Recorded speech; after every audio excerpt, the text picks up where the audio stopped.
Welcome students. पिछले class में हम लोगों ने कैलकुलस के अंतर्गत डिफरेंशिएशन को हल करना सीख लिया था कि किसी फंक्शन को किस तरह से डिफरेंशिएट करते हैं। डिफरेंशिएशन में हमने डिफरेंशिएशन का जोड़, घटाव, गुणा, भाग भी करना सीख लिया था कि डिफरेंशिएशन में ऐसे जोड़, घटाव, गुणा, भाग कैसे होते हैं।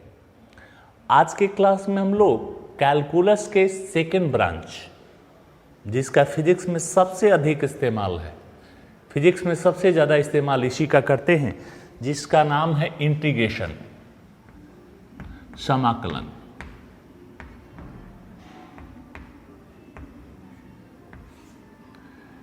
इंटीग्रेशन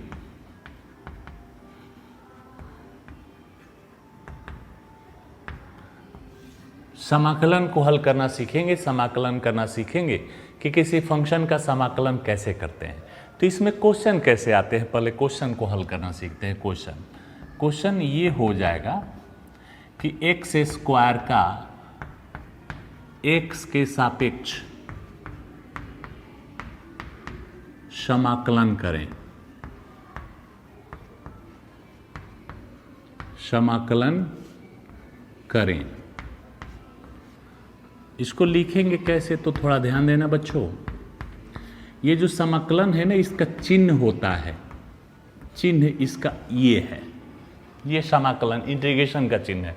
तो इंटीग्रेशन करना है किसका, एक्स स्क्वायर का, किसके सापेक्ष, एक्स के सापेक्ष।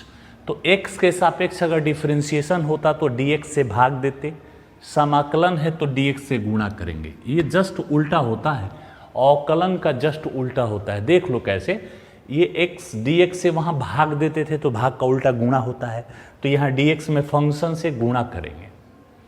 और इसका आंसर क्या हो तो ये तो फॉर्मूले पर निर्भर करेगा। हमने कहा कि अवकलन का जस्ट उल्टा होता है, तो अवकलन में पावर पहले आता है, फिर पावर एक घट जाता है। इसमें मतलब पावर से गुणा करते हैं, ये दो अवकलन में दो सामने आकर गुणा होता, तो यहाँ भाग होगा दो से, और दो से नहीं, वहाँ पावर से एक घटाते हैं, यहाँ पावर एक जोड़ते हैं। तो दो में एक जोड़ेंगे तो ये 3 हो जाएगा और 3 से भाग दे दिया जाएगा। मतलब समाकलन में हमें क्या करना है, किसी भी फंक्शन को इंटीग्रेट करना हो, स्पेशली पावर वालों का, तो पावर में एक जोड़ देंगे और जो नया पावर आएगा उससे क्या कर देंगे, भाग कर देंगे। इसके अलावा एक सी जोड़ देंगे। सी क्या है, एक समाकलन नियतांक है, जहां सी समाकलन नियतांक है, समाकलन नियतांक है। जैसे हम लोग कहीं गणित में पढ़ते हैं a समानुपाती b, समानुपाती का चिन्ह हटाते हैं तो a बराबर के बी, एक k से गुणा करते हैं, समाकलन का चिन्ह हटता है तो कहते हैं ये समानुपाती का चिन्ह हटता है तो कहते हैं कि समानुपातिक नियतांक है, ये समानुपातिक नियतांक है, यह समाकलन गुणांक है। तो ये हमारा समाकलन ऐसे होता है। हर प्रश्न में ध्यान रखना इस चीज़ के बारे में, इस नियतांक को जोड़ने के बारे में, कि किसी भी फंक्शन को इंटीग्रेट करने के बाद, मतलब जैसे ही ये समाकलन का चिन्ह हटेगा, एक सी अपने आप जोड़ देना है। और समाकलन कैसे करना है, पावर में, पावर का, कि पावर जो भी रहे पावर में एक जोड़ देंगे और जोड़ी गई राशि से भाग देंगे। तो ध्यान दो, अवकलन का उल्टा है कि नहीं है, देखो कहाँ कहाँ उल्टा है। अवकलन में dx का भाग होता है तो समाकलन में dx का गुणा हो गया। उसमें पहले पावर गुणा होता है, इसमें पावर भाग आता है। उसमें पहले पावर आ जाता है, बाद में घटता है, ये पहले जुड़ता है तब पावर सामने आता है, जब सब उल्टा हो गया। तो डिफरेंशिएशन का जस्ट उल्टा, जितने फॉर्मूले हम लोगों ने डिफरेंशिएशन का पढ़ा है उन सब का उल्टा करते जाओ, समाकलन मिलते जाएगा। जस्ट उसका अपोजिट करते चलिए, समाकलन मिलते जाएगा। अब ये देखो दूसरा, x के घात -3 का समाकलन करना है x के सापेक्ष, ये बताएगा x के सापेक्ष, समाकलन का चिन्ह हो ही गया, समाकलन करना है तो क्या हो जाएगा, आपको बताया गया है पावर में, ये पावर -3 है तो पावर में एक जोड़ेंगे और जोड़ी गई राशि कितनी आएगी, -2 से भाग कर देंगे, प्लस ही कर देंगे। तो ये कितना हो जाएगा, x के घात -2 बटा में -2 प्लस c माइनस x के घात -2/2 प्लस c। इस तरह से किसी पद को, किसी फंक्शन को आप इंटीग्रेट कर सकते हैं। और इसके लिए हमारे पास फॉर्मूले क्या होंगे, फॉर्मूले वो सारे होंगे जो हम लोगों ने डिफरेंशिएशन में पढ़ा है।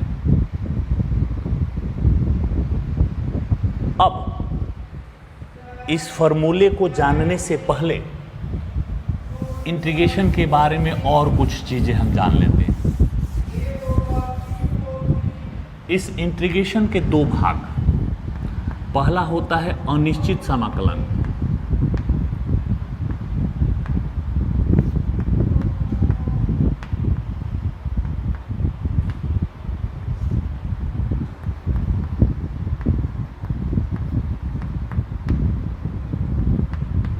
Indefinite integration,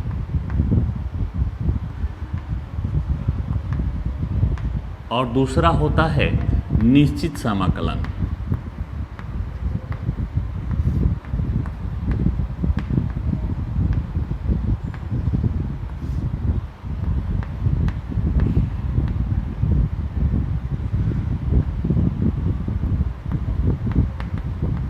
definite integration. तो समाकलन इंटीग्रेशन के दो ब्रांचेज हैं, इंडेफिनिट और डेफिनिट, अनिश्चित और निश्चित समाकलन। ध्यान दो बच्चों, एक क्वेश्चन से यहाँ एक क्वेश्चन हम लिखते हैं, अभी क्वेश्चन हमने बनवाया था 3x² dx, इसका समाकलन करना है। तो अचर है तो अचर तो भाग लेता नहीं है, और x² है तो पावर 1 बढ़ जाएगा, बढ़ी गई राशि से भाग दे देना है, अब प्लस c कर देना है, बराबर x³ + c। बताओ ध्यान से सोचकर यहाँ x का मान क्या होगा, निश्चित है? इस प्रश्न में कहीं x का मान निश्चित है? कहोगे नहीं सर, ऐसा क्वेश्चन में तो कहीं लिखा नहीं है, और ना आप बोले हैं कि x का मान। अगर प्रश्न में ऐसा रहता कि इस प्रश्न में x का मान 2 और 5 के बीच में होना चाहिए, क्वेश्चन में अगर ऐसा कहीं क्लियर हो रहा है, क्वेश्चन में ऐसा कहीं लिखा है कि दिए गए फंक्शन का समाकलन करें जब x का मान 2 और 5 के बीच में हो, तब कहते सर ये तो निश्चित कर दिया गया कि x का मान हमें 2 और 5 के बीच में ही रखना है। तो जब x का मान निश्चित कर दिया जाए कि कहाँ से कहाँ तक हो, तो उसको हम लोग डेफिनिट इंटीग्रेशन में रखेंगे। और जब इस क्वेश्चन में x का कुछ मान ही निर्धारित नहीं है, x का कोई मान निश्चित नहीं है, तो इसीलिए इसको क्या बोलेंगे हम लोग, अनिश्चित, इंडेफिनिट इंटीग्रेशन। तो इस इंटीग्रेशन को हम लोग बारी बारी से, पहले अनिश्चित हमें हल करना सीख लेना है, क्योंकि ये कुछ है नहीं, ये तभी आपसे बनेगा। निश्चित डेफिनिट इंटीग्रेशन आप तभी हल कर पाओगे जब आपको इनडेफिनिट हल करने आ जाएगा। तो हम लोग सबसे पहले इनडेफिनिट हल करना सीख जाएंगे। अगर हम इनडेफिनिट हल करना सीख गए तो उसी में एक लाइन और जोड़ देना है डेफिनिट में बदलने के लिए। क्या जोड़ना है वो हम लोग सीखेंगे। कुल मिलाकर आपको ये समझना होगा कि अगर हम इन दोनों को पढ़ना है तो दोनों में ये इम्पोर्टेंट है, अनिश्चित, क्योंकि अगर आपको अनिश्चित कर हल करना आ गया तो निश्चित एक लाइन और करना है। अगर ये हल नहीं करने तो ये तो होगा ही नहीं। तो हमें पहले इनडेफिनिट इंटीग्रेशन हल करने सीखना है। तो कुछ क्लासेस हम लोग डेफिनिट पढ़ेंगे और कुछ क्लासेस इनडेफिनिट पढ़ेंगे। तो सबसे पहले हम लोग इनडेफिनिट इंटीग्रेशन को हल करने के लिए आगे बढ़ें, और उसके लिए सबसे पहले हमें फॉर्मूलों की जानकारी होनी चाहिए।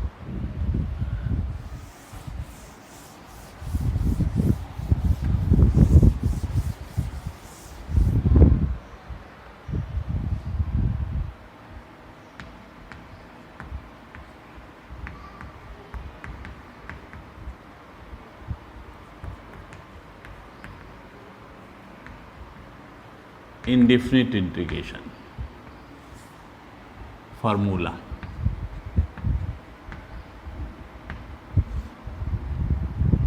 पहला x के घात n dx, पावर का कैसे करते हैं जी, पावर में एक जोड़ दो तो n है तो n+1 into n+1 plus c कर देना है।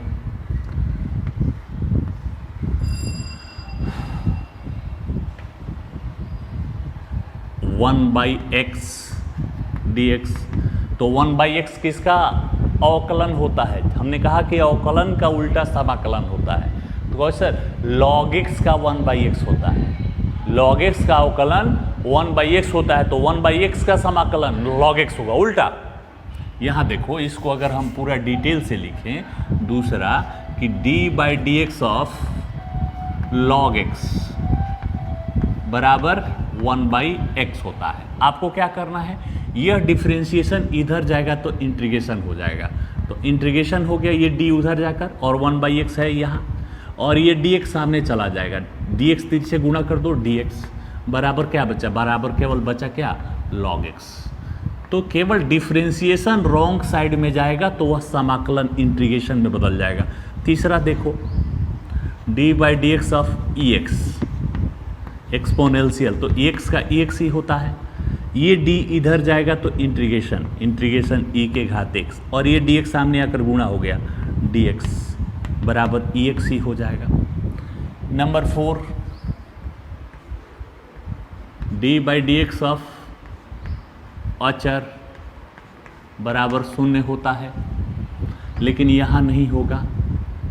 यहाँ क्यों नहीं होगा ये देखो, चूँकि d/dx ऑफ x बराबर 1 हो जाएगा ना, dx/dx 1 होगा ना। अब देखो, एक तो अचर है, तो ये d इधर जाकर इंटीग्रेशन हो गया, 1 बचा हुआ है। ये dx तिरछे गुणा हो जाएगा, dx बराबर क्या बचा? x। तो ये याद रखना है कि 1 × dx बराबर x होगा। एग्जाम्पल के तौर पर कोई आपसे पूछे कि 5 का समाकलन क्या होगा, 5 का इंटीग्रेशन क्या होगा, तो आप 5 को, अचर है, अचर भाग नहीं लेता, 5 को बाहर कमन करो तो यहाँ 1 बचा ना, और 1 × dx, तो 1 × dx का x होता है 5, और 1 × x का x होता है x, अब प्लस एक अचर c, एक अचर c जोड़ देना है कहीं भी, इसमें भी प्लस c कर दीजिए, इसमें भी प्लस c कर दीजिए, हर आंसर में आपको c जोड़ते जाना है। तो इस तरह से 5 का समाकलन 5x, 6 का समाकलन 6x, 7 का समाकलन 7x, 3 का समाकलन 3x, तो x जोड़ उसमें इंटू करते जाना है जिस किसी भी राशि का हो।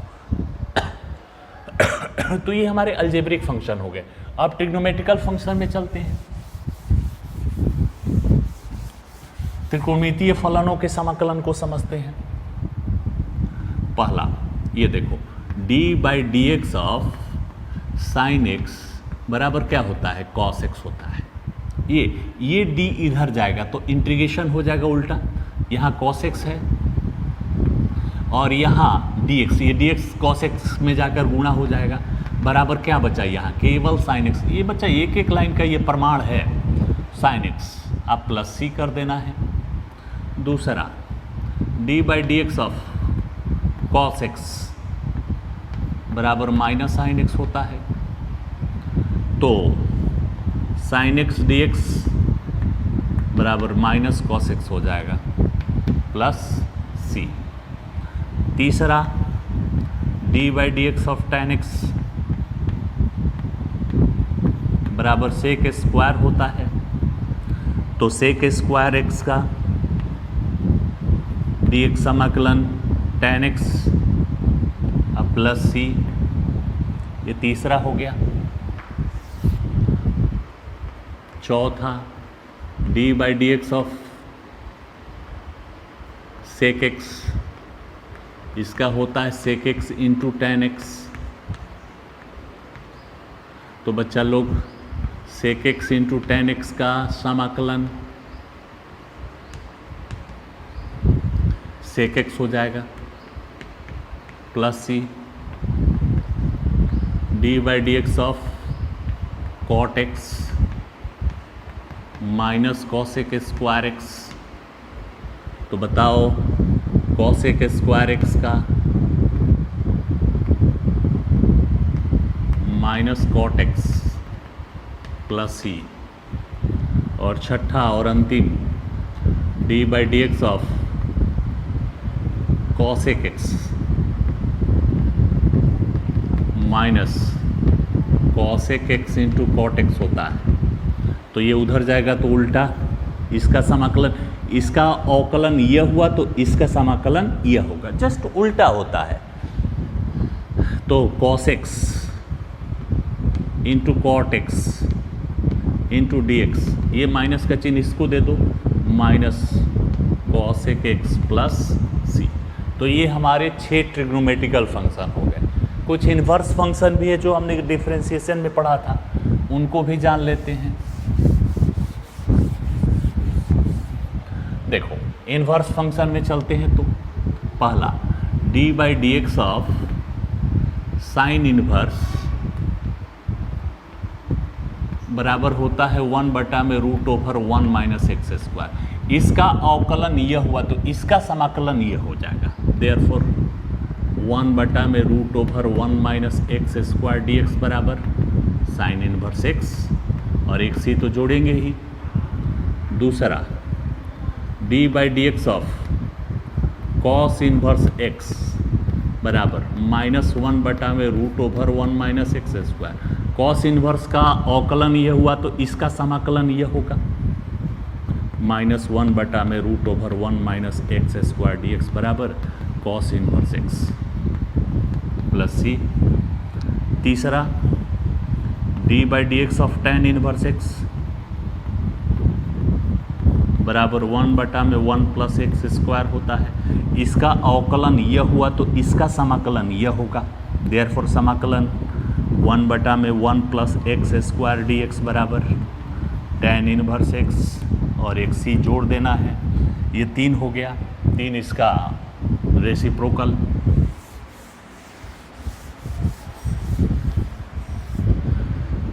तीन 4 d by d x of cot inverse x -1 बटा में 1 प्लस एक्स स्क्वायर, तो -1 बटा में 1 plus x square d x बराबर cot inverse x plus C. पांचवा d by d x of sec inverse x बराबर 1 बटा में एक्स स्क्वायर माइनस 1, तो क्या हो जाएगा 1 बटा में x square minus 1 d x बराबर sec inverse x plus C. छठा d by d x of sec cosec inverse x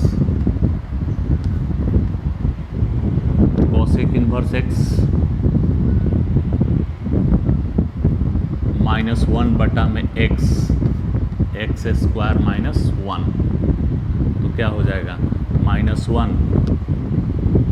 x square minus 1 d x बराबर cosec inverse x plus C. तो ये 6 ट्रिग्नोमेट्रिकल फंक्शन और 6 उसका inverse function.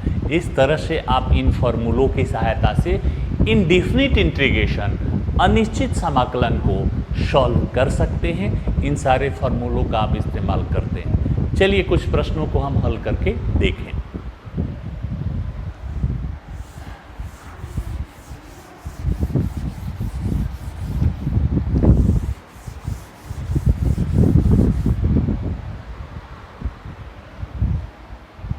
पहला 5x4 into d x समाकलन करना है। दूसरा 3x square into d x. तीसरा x के घात 3/2 डी एक्स। चौथा x के घात 5/2 dx। चलिए सिंपल सिमत पहले आसान प्रश्नों को समाकलन करना सीख ले। तो चलिए इस प्रश्न को समाकलन करें। तो 5 तो भाग नहीं लेगा, x के घात 4 इंटू डी एक्स। 4 का पावर 4 है तो पावर में 1 जोड़ दोगे तो 5 हो जाएगा और 5 से भाग प्लस सी कर देना, 5 5 कट जाएगा, x के घात 5 प्लस सी हो गया उत्तर। कितना आसान है। पावर वाले का तो इंटीग्रेशन सबसे सरल हो गया। सबसे पहले पावर, जो भी पावर है, पावर क्या है, माइनस में है, प्लस में है, रूट में है, उससे कोई मतलब नहीं। पावर में 1 जोड़ेंगे और जोड़ी गई राशि से भाग देंगे। ये 3 बाहर आ जाएगा, x square dx, 3x square x Q by Q, 2 है तो पावर 1 जोड़ देंगे तो 3 हो जाएगा, 3 से 3 कट जाएगा, एक्स क्यू प्लस सी। बिल्कुल आसानी से सॉल्व कर लिया हमने। यहाँ x के घात 3/2 में 1 जोड़ दीजिए और जोड़ी गई राशि से ही भाग दे दीजिए, तो x के घात 5/2 और यहाँ 5/2, ये 2 ऊपर चला जाएगा, 2/5 x 5/2 प्लस सी। जहाँ समाकलन का चिन्ह हटा वहाँ पर प्लस सी हो जाएगा, जहाँ हटा चिन्ह वहीं पर। इसका चलो x 5/2 है तो 5/2 में 1 जोड़ो और जोड़ी गई राशि से भाग दे दो, प्लस सी। x 7/2 प्लस सी, ये 2/7 हो जाएगा, x 7/2 प्लस सी। तो इस तरह से हम आसानी से ऐसे प्रश्नों का समाकलन कर सकते हैं, इंटीग्रेशन कर सकते हैं। बिल्कुल इजीली इनका समाकलन किया जा सकता है। पावर वाले फंक्शन ही हमें फिजिक्स में ज़्यादातर पढ़ने हैं और ऐसे ही प्रश्नों का फिजिक्स में उपयोग है। तो इन क्वेश्चनों को हमने बनाना सीख लिया। अब कुछ क्वेश्चन ऐसे देते हैं जिनको आप घर से बनाएंगे, अपने से सॉल्व करेंगे। होमवर्क के तौर पर कुछ हम क्वेश्चन आपको देते हैं।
ये बिल्कुल आसान प्रश्न है समाकलन के, इंडिफिनिट इंटीग्रेशन के, जिनको हमें सॉल्व करना है, हमें बनाने सीखना है।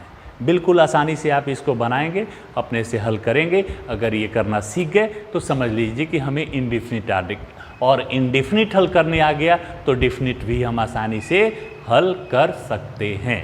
तो आज के क्लास में इतना ही। अगले क्लास में इसके प्रश्नों को हम सॉल्व करवा देंगे। आप अपना मिला लीजिएगा कि कौन सही है कौन गलत। आज के क्लास में इतना ही। धन्यवाद।